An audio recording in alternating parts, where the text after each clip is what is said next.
this is Marjory Wildcraft, and on this edition of Homesteading Basics, I want to show you the value of going to a local native nursery. It's mind-blowing, the things you'll learn.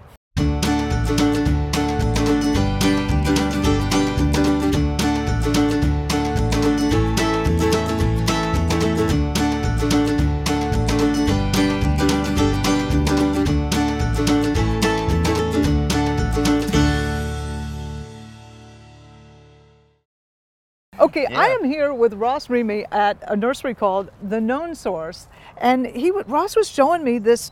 Okay, you're looking at this shrub. This looks like it's something that would be in some old lady's front yard or something like that. But you're saying this is a Katuk. Katuk. K-A-T-U-K. The common name. And it's a perennial shrub. Yeah, it's a perennial shrub, relative of, peas, beans. It's a legume. So that's going to fix its own nitrogen, be really hardy, probably.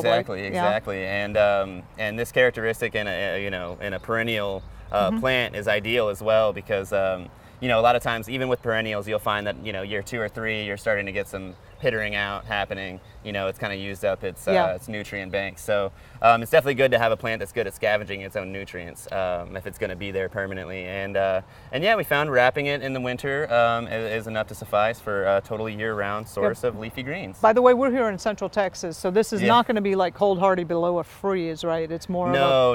So it's going to be probably more of a zone 9, zone 10 type of thing, while we're in zone 8, B type Well, why range. would somebody want this plant? I mean, what's so cool about this? You're going to be blown away by this if you watch. Well, you're seeing us eating these leaves. These are essentially leaves that are, I would say, equivalent in the taste maybe of a younger, sweet pea, type green, or similar to moringa. We were talking about that a little bit too. It's actually a very tasty leaf. Yeah, it is. It is, a lot of people will try to, squint through these plants and say, oh yeah, it's delicious. No, this one is actually, can be thrown in a salad.